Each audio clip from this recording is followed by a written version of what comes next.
Hey bike farmers, thanks for clicking in. What we have here is a Trek 7300 hybrid. These are made in America. It's got a rigid fork, rim brakes, it's got 8-speed grip shift. These nicer grip shifts have such good haptics. I mean, it's just like bam, bam, bam, right into gear. This one I picked up at the local bike co-op. It's in really good shape, I think. I can't find anything glaringly wrong with it. I really absolutely despise these bar ends, so they're coming off. The saddle, I'm not that excited about it. There's nothing wrong with it. I'm gonna pull it off and put it in my used saddles bin and maybe use it on a different bike. There's absolutely nothing wrong with these tires, but they're a 32 millimeter kind of cyclocrossy style tire that I don't think is appropriate for this bike. And so I've got some kind of slicker street tires that are 40 millimeters wide, so nice plump tires. It's gonna give this bike a very sturdy stance and feel. You know, the wheels are nothing special, but it's cool because it's a made in Waterloo aluminum Trek frame. Why don't you kick back and relax while I get started on this?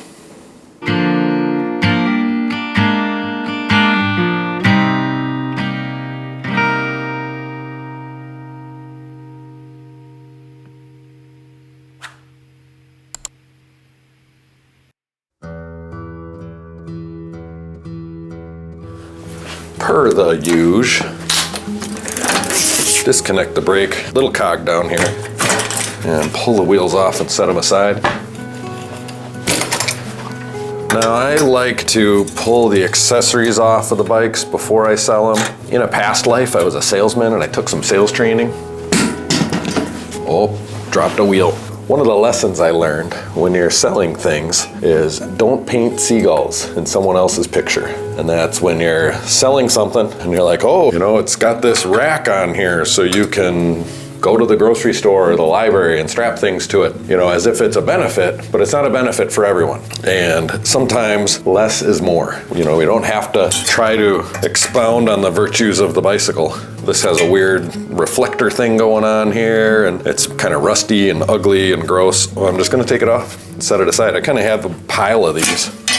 And then, you know, if somebody really wants a rack, I can be like, hey, I got a pile of used ones, you know, $5. Anyway, I feel like racks and bottle cages and whatever are just like painting a seagull. Oh, what is painting a seagull in someone else's painting? It's like if you have a nice sky and you're like, ooh, I want to put a seagull in there, and somebody liked it without the seagull, and now they were not going to buy it because you painted a seagull in there. Just because you think it's a good idea doesn't mean that your customer thinks it's a good idea. So less is more. I like to offer the option. There's a lot of bike shops out there, cycling stores in particular, that are like, oh, it gives you an opportunity for upselling because all the margins in the accessories. That's not what I'm talking about. Unfortunately, my main goal with my retail store isn't to make money. It should be, but it's not. You know, I just try to do what's right. But a lot of times I just give people the bottle cages, let them pick their color, that kind of thing. I'm gonna drop a little bit of lube on the threads of these bottle screws. This bottom one here is going in real rough. It came out rough and it's going in rough. A little bit of Triflow will kind of clean out those threads. I got witness marks on here. The guy before me was having trouble with it too.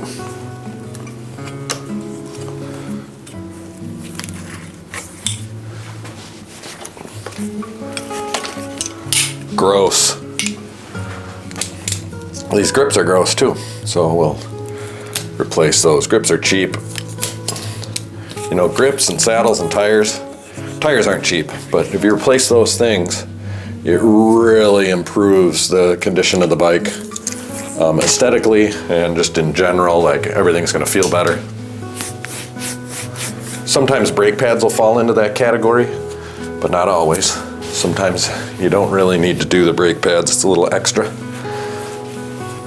This is a nice little restoration trick. See how these brake levers here are kind of graying?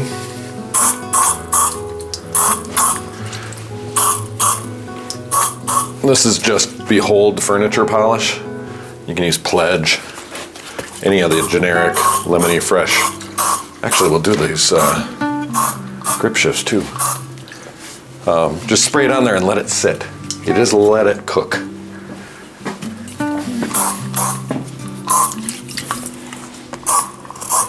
Might as well let that marinate as well.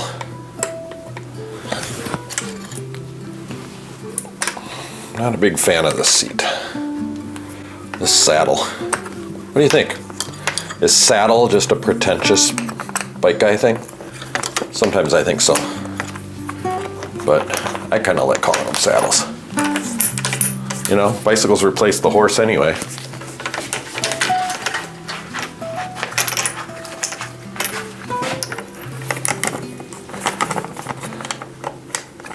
This is a Giant City Connect saddle. I'm a Giant dealer. I've been using these since day one, just because they tend to have them in stock. It's a $40 or $45 saddle probably now, and it's just a nice, really stable, sturdy foam saddle. I think they're pretty comfortable. I've never had one complaint. They're durable, got some springs in the back. Good upright comfort saddle. But there's a godzillion different ones out there. You can just go to Amazon.com and get any kind of whatever saddle that shape. This is one of my all-time favorite tricks. Grab your derailleur, do that. It loosens this cable. Pop that out. Then you got access to that cable. Also, I'm noticing here on this barrel adjuster, you can see how far it's sticking out. We're gonna turn that in. Okay, so let's say you turn it all the way in, right? Now there's no more adjustability. You can't loosen your cable at all. But if you back it out, maybe like 3 turns, I like it just so there's a little bit of barrel adjuster showing.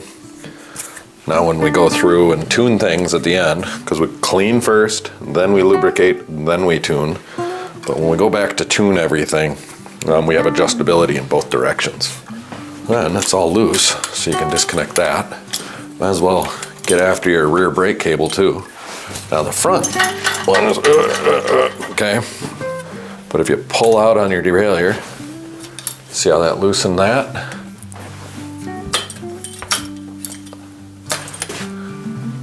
Done. And now all of your cables are disconnected from the frame. And it's at this stage that it's a really good time to take your Behold furniture spray. I have links for pretty much everything I use in these videos in the description. Those are affiliate links, so I get a little bit of cut from Amazon. Spray it down and polish your frame.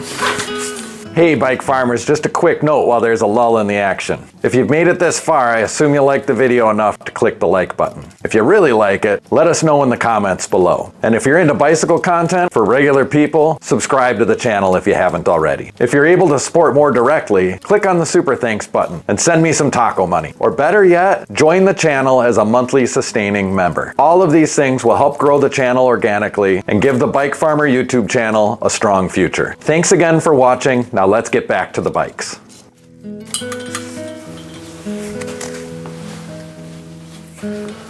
Okay, well, we got everything all cleaned up, or at least a good start on it. We'll start lubing these cables, starting with the front brake cable here. And I'm just kind of letting gravity suck the Triflow, superior lubricant. Let gravity kind of suck it down in there.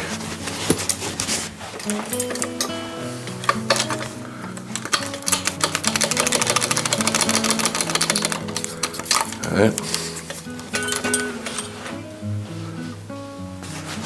And you know the rules. You don't want to forget to lube your noodle.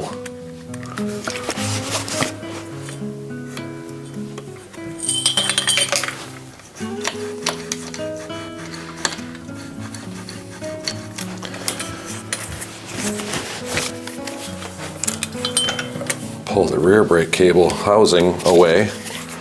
And you can just kind of put a couple drops on the cable. These are nice stainless cables, very clean. This bike was stored well, probably in an attached garage somewhere in suburban middle America.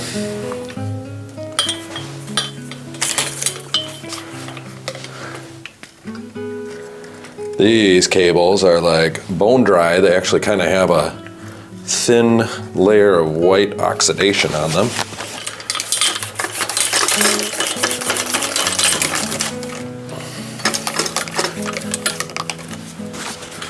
So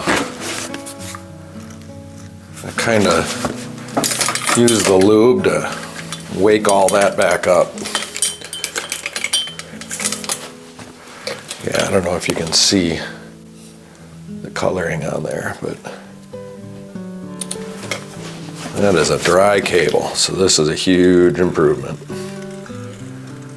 Very thirsty. And I'll just kind of work it like that. And get some right up here too. Yeah, the cable just soaks that lube right up. It's great. Good stuff.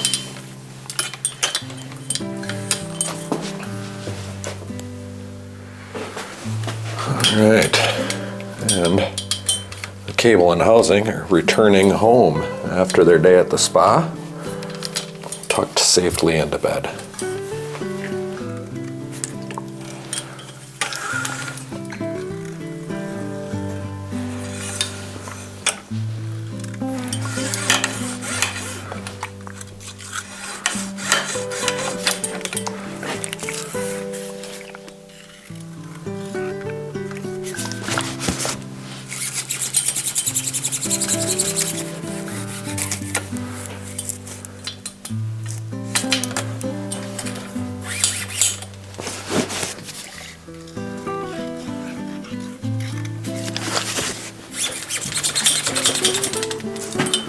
You know what? There's something going on up here. So our friend Bill Turner, who named my chair that I changed tires on Woody Charleston, and I ran into at the bike swap the other day, met him. He just sent me this scraper and like 100 different blades. And this is the first time I'm using it. Attaboy. Man, Bill Turner, you might be my favorite of all the viewers. I got one set of Webby Dubbies left on this bike. Almost makes me want to cut them off just because they're ugly. I don't want to go through undoing the cable and everything. Let's see if I can cut my finger.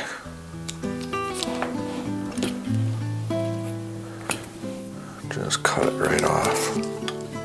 How about if I cut towards myself? Yeah. Maximum risk.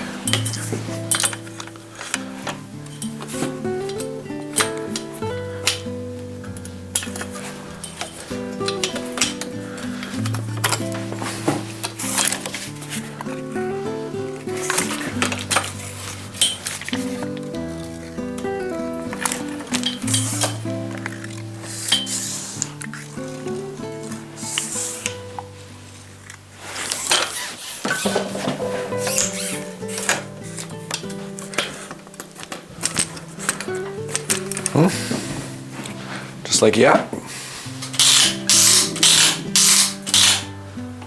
Introducing Woody Charleston. I will say, I didn't know it. Oh, gotta get this phone out of my pocket, dang it. Every time. You know, I operated without a wooden chair in my shop for many, many, many years. And I have one in this shop and my back shop, identical chairs. I can't imagine having a shop without a good set of wooden chairs. I use them all the time. You can stand on them, you can sit on them, you can put boxes on them, you can hang tires from the back of them. Very, very useful.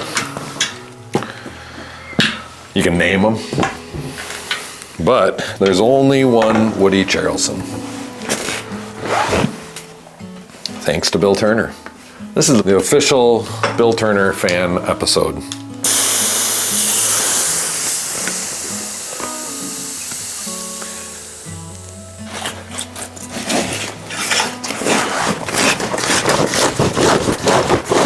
Oh, that's weird. That was just weird. Did you guys see how weird that was?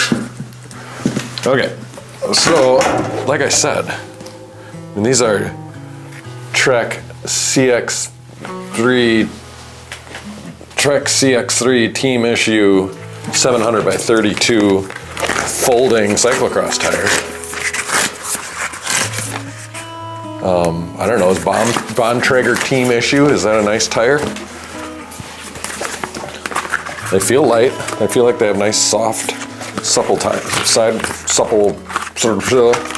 sidewalls, you know? Maybe I can sucker someone into buying them at a bike swap. But I just don't see that as being a nice, comfortable, flat, smooth rolling tire.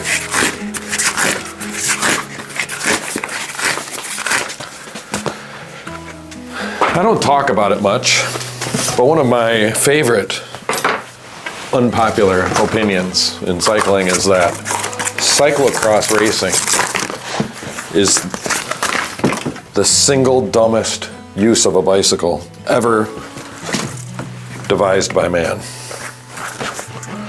And I don't talk about it much because I don't think a lot of people know what cyclocross bike racing is. Now, the history of it, the original idea behind cyclocross racing is awesome, and it's a steeplechase. And steeplechase racing was a horse thing way back in the day, right? And the idea is that, you know, you had a landscape with a bunch of tiny towns, and each of these tiny towns had a church in it with a steeple. And the race was, hey, we're in this town, let's call it Lake Mills. And then there's the next town over, let's call it Waterloo, since we're working on a trek that was handmade in Waterloo, Wisconsin. And it's, you know, 11 miles away. And you can see it in the distance there. You see the steeple?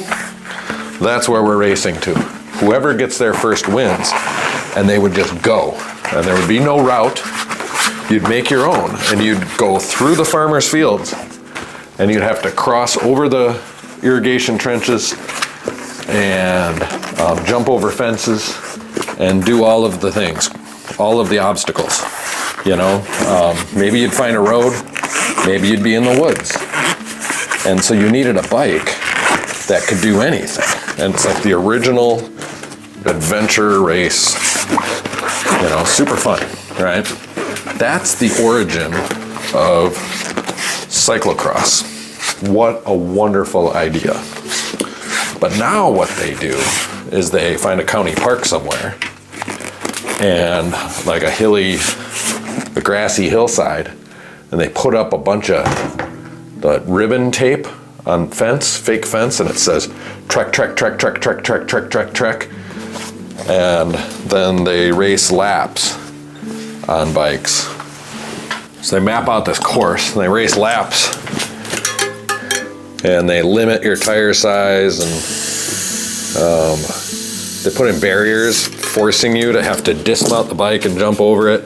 You gotta run up stairs. They make muddy hills that are impossible to ride bikes up, but people try to do it anyway. And I don't know, they just make it way harder than it needs to be for no good reason at all. And I just think it's silly.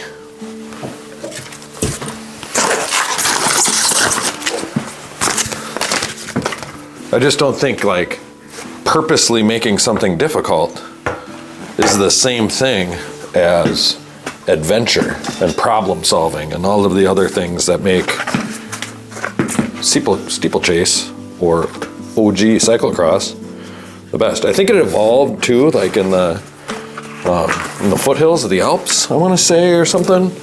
You know, and they do it in the fall and winter, and so like it's about riding in snow and ice and, you know, tough conditions. I don't know. People like it. You know, now it's like this thing where like people dress up like animals, like furries, and they throw beer on each other, and yeah, I mean, it's just people having fun, and I'm against it. Unpopular opinions. That's what makes them unpopular. Why can't I just go out and have a good time? Why do I have to overthink everything, huh? What's wrong with me? Ugh. Well, these tires suck to mount. That's what I'm learning here with the Maxxis Overdrive Excel 700 by 40 with Silk Shield. I think I got a good deal on these. I don't not like them. I don't love them. I loved Michelin Protex for a very long time, and I don't think I can get them anymore. And so I've kind of switched to just whatever looks similar and does the trick. But I do like how they're 40 millimeter. They're wider, they're plumper, and this bike is begging for plumper tires. And my customers like that too. Having a plumper tire on a bike gives it a more stable feel. It's kind of a placebo effect. But if you're more comfortable on the bike, then you're gonna ride it more and enjoy it more. And that's what we're going for.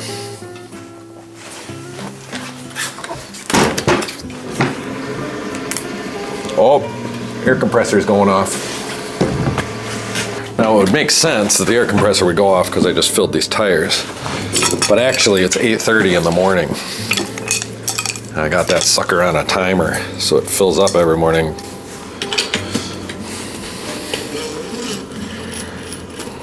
And this spoke protector is the kind of ugly that everybody thinks is really ugly. I agree. Oh, dropped a cog. You know, and this is the problem with spoke protectors. I get it. They get yellow and they crack. But I still replace it. I got a used one here.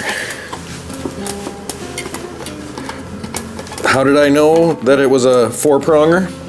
Because parallel spokes. 1, 2, 3, 4. That's how I do it. It means it's a 32-hole wheel. 32 spoked wheel. And I suppose we could probably clean that, huh? Should we? Should we clean that?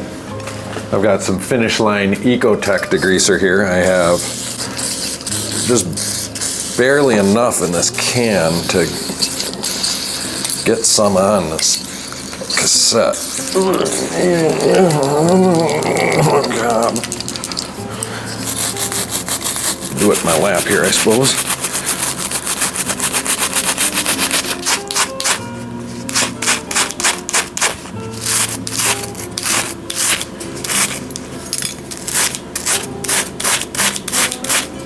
Step 1 is the EcoTech degreaser and some good old-fashioned elbow grease. Step 2 is Finish Line speed degreaser, which is probably toxic and habit forming.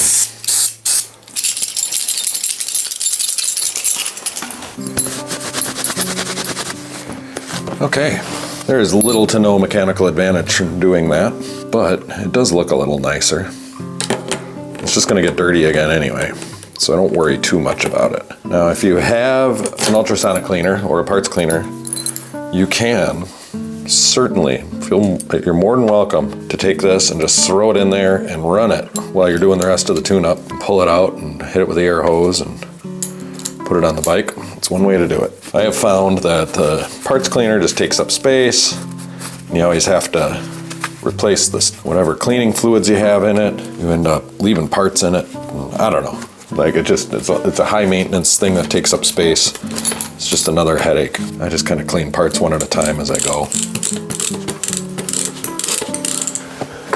I guess if I was doing like 10 tune-ups a day and had a system,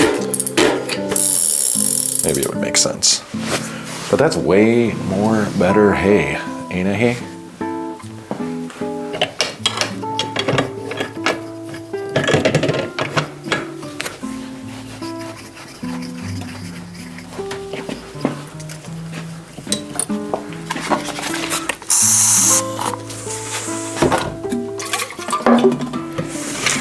So up here in the truthing stand, I just dropped a video this morning and was looking to see how it's performing. It's not performing well at all, which happens.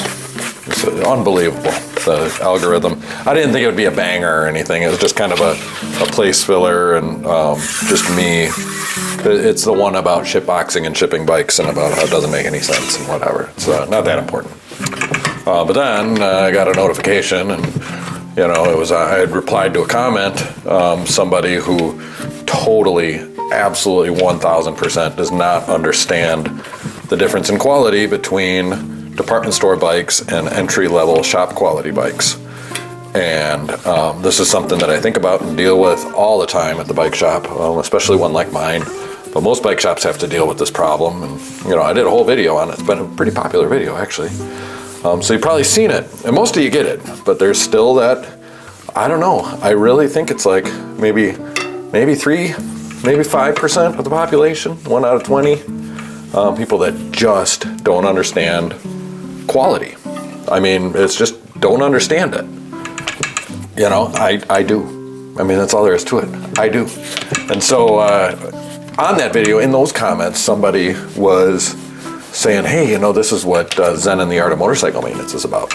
And I was like, oh, that's right. Like the whole, like, the basic premise of that book is like this professor who kind of goes nuts trying to define quality. Like, what is it? What is this thing quality? Like, we all know it, but we can't define it. And that is the problem. And it's that we don't all know it.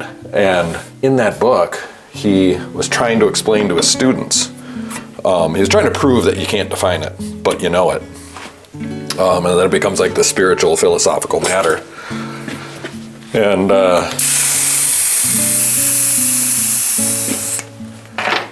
basically, like, there's this section where he runs this like little experiment in his class where he puts up a couple of essays and has the students read it, and then like one is clearly a better essay than the other, and polls the class anonymously, like who thinks, you know, which one is better than the other, and runs this little experiment, this little, you know, kind of makeshift experiment. And it's like 5% of the class get it totally wrong, like just get it backwards, like pick the wrong essay. Whereas the overwhelming majority of the class, you know, 90% gets it. And then the other 5 are just kind of like, they get C's. I thought that was so interesting because that's how it felt in the comments. But anyway, I just got another comment from a guy and I had replied. I'm like, we couldn't have a different way of seeing this. You know, I'm like, you know, he just refuses to understand quality versus like cheap versus expensive, or I don't know. It's maddening to me. It's a really tough problem for me to deal with. That's the truth. And these tires are not seating. That's what I was dealing with there. So I'm just gonna worry about making a true wheel. And it's very true. This is the front wheel. Man, it's straight. Yeah, you know, I mean, and then the comments, like, you know, because in there I'm like, you know, I don't want to be a bike snob or an elitist snob, and like the comments are, but that's exactly what you are. I'm like, you're part of the 2%. You get an F. You get an F. That's all there is to it. You know, there's always going to be just a couple of people in the class. If you make a curve, you're getting an F in bicycle quality and understanding the reality of the situation. The comment section is fascinating to me. You know, I talk about it all the time. It's just, I've never had access to such a subsection of society that are interacting with me in one place. And, you know, you can just read and see the whole spectrum of where people are coming from and, you know, their worldviews and how they pass judgment and how they deal with differing opinions. And man, that, like, I guess it's psychology, but it's like social psychology, sociology, maybe. Philosophy, whatever, all that stuff just fascinates me. It always has, and now I have like this data set that's just really, really fun to think about and analyze and judge. And grade. F. You get an F for your comment. And, you know, frankly, it's my channel, it's my comment section. I can grade it however I want. You know, I mean, pretty soon I'm going to have 100,000 subscribers on this channel, and YouTube's going to send me a play button plaque thing. I think they call them play buttons, which is basically like YouTube tenure. You know, like, you can't fire me. Can't be fired. Although, if I switch topics, and especially if I talk about politics, if I switch topics from bikes to something else, the algorithm will fire me. I've learned that lesson. even mentioning cars on this channel sometimes gets people like, I'm unsubscribing if this is going to be a cars channel. Whoa, geez, I just mentioned I kind of want to fix a car someday. Back on Woody Charleston, unfortunately. Oh my God, my phone's in my pocket. Okay, so as I was saying, this tire wasn't seating properly. What a pain in the butt. I think it can kind of be hard to show. See, but right in there, you can see there's a line of the bead that you can follow, and then it ducks down and hides right through here. It kind of hides under the rim. That's not seated properly. Now,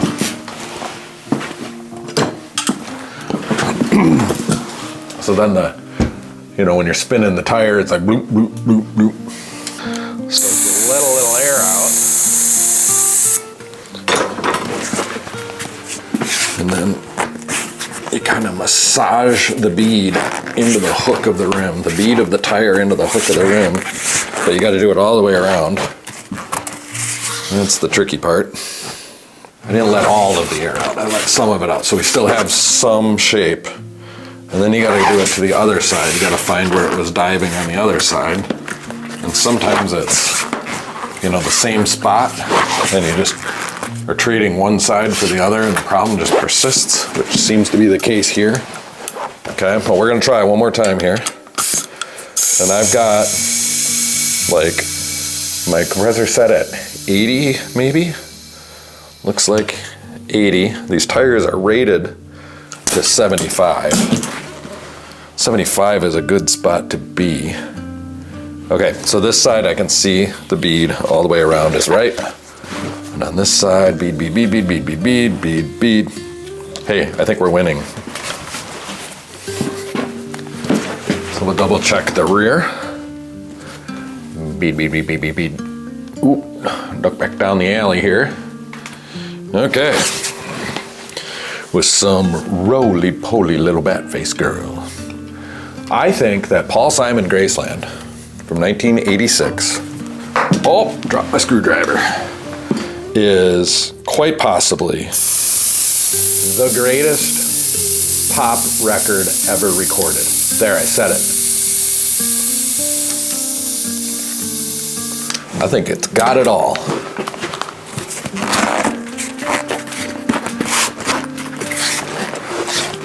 And when I say pop music, I mean rock and roll and R&B and what you typically think of pop, like One Direction, Madonna. I think of Devo, even that kind of weird new agey, talking headsy kind of, not new age, new wavy kind of talking head stuff. Metallica, I think, broke through to pop music, even though they were a thrash metal band. Those first 2 albums, first 2.5 albums. Anyway, I think, and it's like the greatest comeback in pop music. Paul Simon's career was all but over at that point. And then he came out with this African pop music thing. Just spectacular songwriting. Love that album.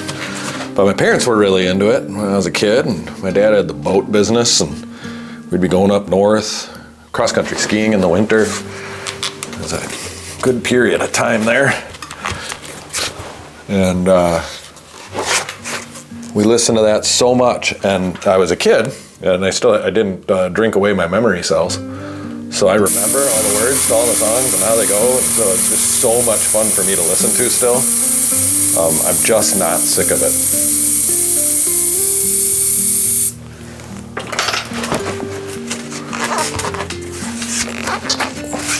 Oh boy.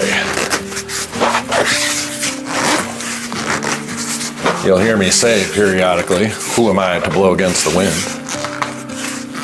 And I remember the conversation with my parents.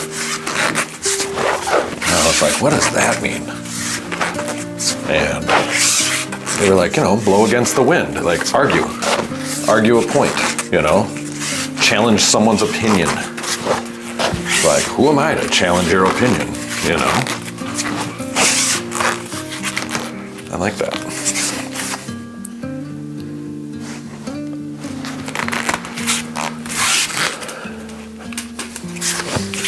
You know, if you want to buy this bike and jump it off a pier into the lake, who am I to blow against the wind?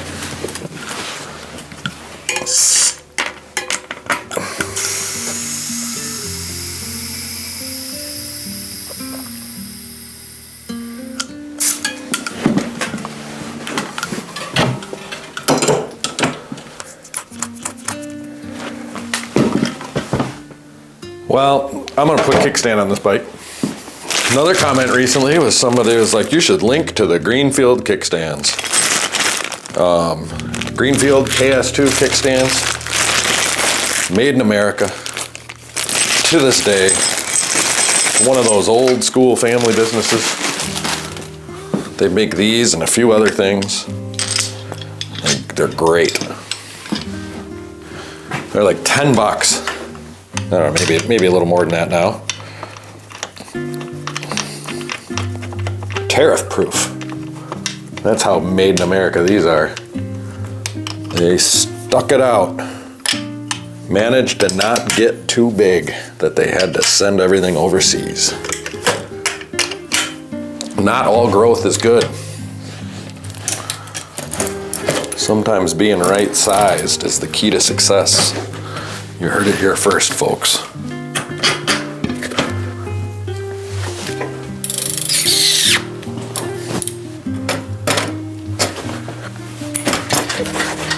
Man, what a bike. These really are great. You know, Trek gets a lot of credit for the OCLV carbon bikes and, you know, all that advancement and innovation during the Lance era. But their aluminum bikes sure are great too. Tell you what, nothing wrong with this.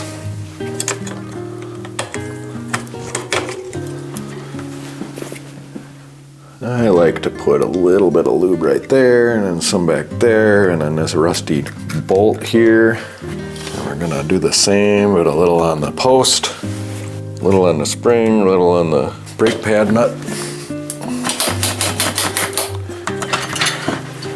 Don't forget to wiggle it just a little bit. I think Jordan Peterson said that.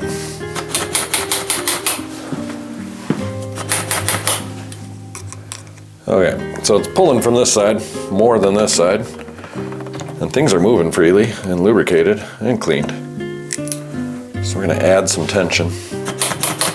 Oh baby, yeah, feels so good.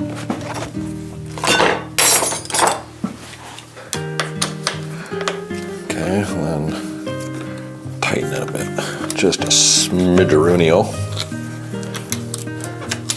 Exactly one smidge. Short for smidgen, which rhymes with pigeon. Which are basically flying rats. Fun fact, old man Gilbert Kirsten was his name, who started Gibbs Bike Shop here in Lake Mills. He is a bit of a renaissance man, I think that's what you call it. Anyway, he used to race homing pigeons, passenger pigeons, messenger pigeons. I don't know, what do you call them? But anyway, yeah, he had coops right out in the yard right behind me here. And on the weekends, he'd drive out to Iowa and drop a pigeon off and then drive home. And then, I don't know how you figure out when it gets home, but see how fast it was. Yeah, I don't know why that brake pad was so out of whack. This wheel was not in the bike straight when I got it, so that was probably it. Yeah, my ex-wife's grandfather also used to race passenger pigeons. No, why do I call them passenger pigeons? Homing pigeons, you know, race pigeons, birds. And I always thought it would be a cool hobby to get into. I don't know if they'd let me do it here in town though. There's rules about keeping animals in town, you know, them gall dang big city Democrats taking all your freedoms. I don't know though, I mean that makes sense. Like, you know, I got this backyard neighbor who's pretty Trumpy, and oh, I guess I wouldn't want him having a bunch of like fainting goats back there or anything, you know. Actually, fainting goats I'd be okay with, but like, what if he like, you know, I mean, with all the MAGA flags and everything, he'd probably keep peacocks back there, you know, squawking all the time, just to prove how free he was. Did I say all that out loud? Loud exhaust on his pickup truck. Coming through. Here I come. Freedom man.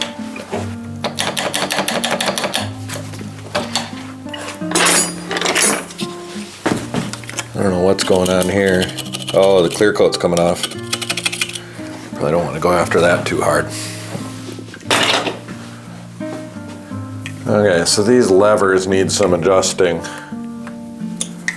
which is probably something I should do with the bike on the ground, but I think it's harder to get that shot. So the content isn't as good, and you know me, I'm always looking for good content.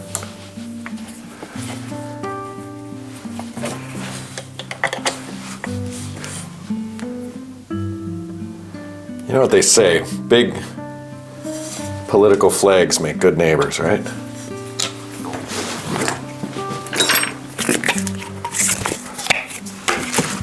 It's funny though, instead of putting up a flag, just to troll him back, I called my Wi-Fi network the Biden crime family home network. I gotta change that now that the Biden crime family is totally irrelevant. You know, as if it was ever relevant. Help me name my Wi-Fi network for the modern age to troll my neighbors. And the winery and brewery across the street that you can see the Wi-Fi network sitting there. I always thought Two Fly for a Wi-Fi was pretty funny too.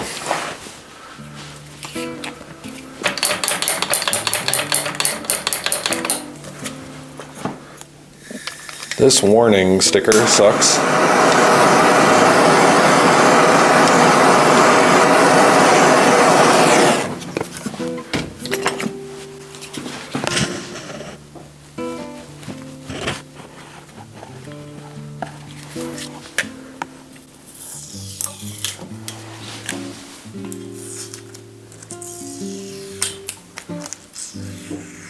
Oh, that's good content.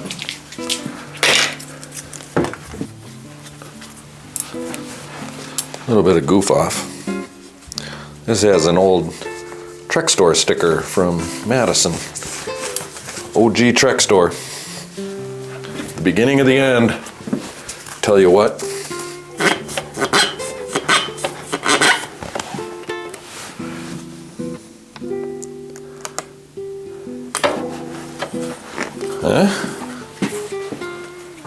Much better. One step.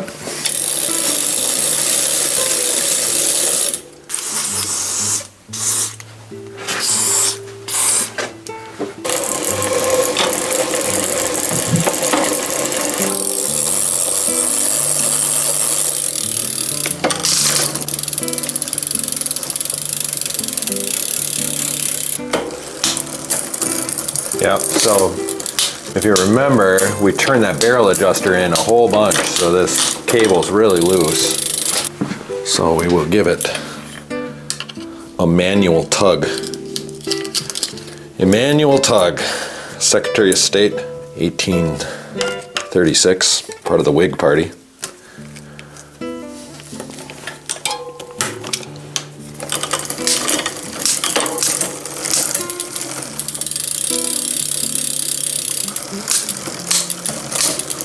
Whig.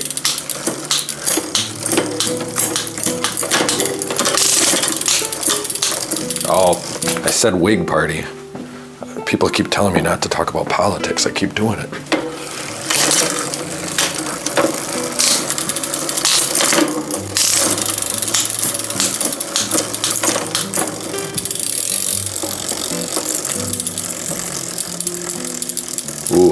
So you can just kind of find the right gear in the cog set. You know, this is middle and middle. And then, you know, if you, there's a little bit of noise there. And you turn it down. Oh, there's noise there, turn it back. Oh, but I heard a noise there. That's clickety-clackety. Oh, clickety-clackety the other way. You know, I tune by ear. I think it's just a lot of experience, but these old 8-speed 3x8 drivetrains are so robust and easy to tune and just, man, I just love them. However, less is more, and you don't need a triple chainring. It's more complicated than it needs to be. I get it. I know why everything's changed into doubles and singles again.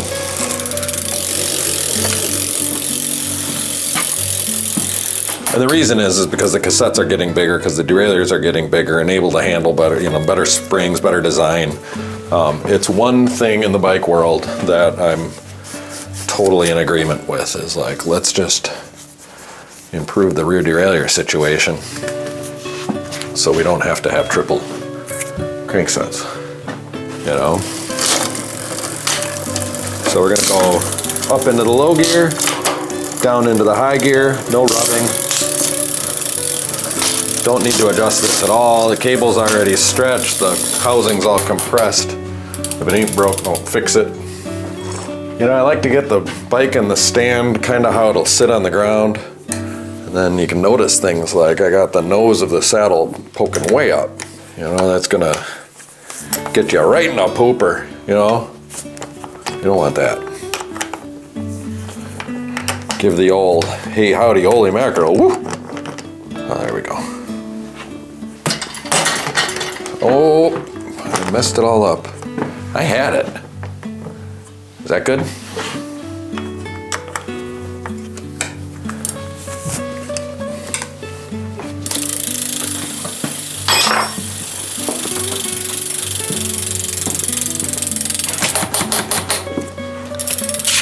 Tire pressure, check. Valve caps, check. Bottom bracket, ooh baby.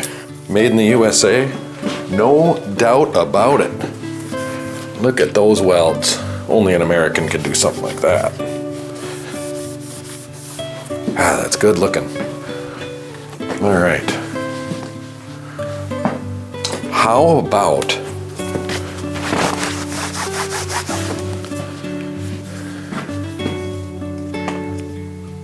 oh, I can get the smiley face in there. Made in the USA. Here, we'll go 16 by 9. Get the smiley face.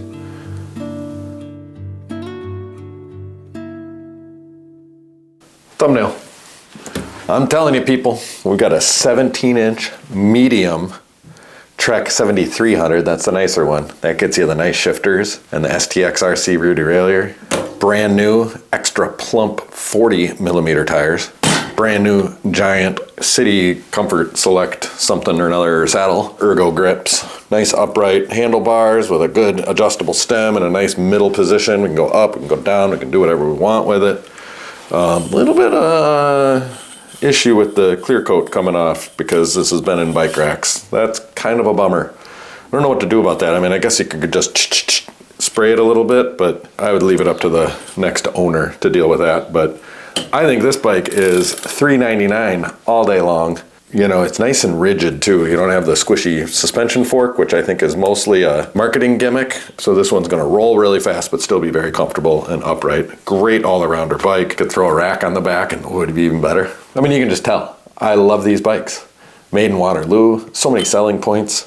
It's all a regular person ever needs in a bicycle. And those are the people that I try to serve as efficiently and sensibly and economically as I possibly can. That's my goal. If you have watched all the way to the end, my God, what an achievement. I mean, to stick with me for that long, I don't deserve it. Maybe I do. I think, given the fact I've gotten to where I am, maybe I do deserve it.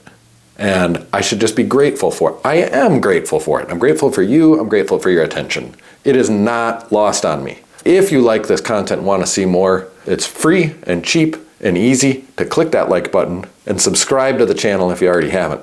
Now, if you got a little extra time and a little extra cash, look at the Super Thanks button, you click that, and that's money directly to me. This is how you support creators directly with YouTube. That money goes right to our bank accounts every month, and then I take it, I go right across the street over here to El Mariachi, I get myself tacos campechanos, 3 of them. Lately I've been eating 2 and then eating the 3rd one later. It's like the gift that keeps on giving. I have a digestive system that converts all of that food to energy, and that energy becomes creative energy. And I get up in the morning and I get excited about cruising down into the shop and doing a quick bike video that I can edit on the airplane because I'm going on vacation and get that out to you next weekend probably. And that's how that works. Your money buys tacos, feeds me to make more content. Now, that's all very complicated. One thing you can do is go and find yourself the membership that you signed up for, the subscription in your phone that you've been paying every month that you're not using. Cancel it, take that $10 a month and give it to the bike farmer. By joining the channel as a $10 a month member, if I get 100 of you doing that, that's $1,000 a month. Think of all of the tacos. $1,000 a month. What would I do with $1,000 a month? Porsche Boxster. You know, I'm trying to get rich here. So help a guy out. Let's do this.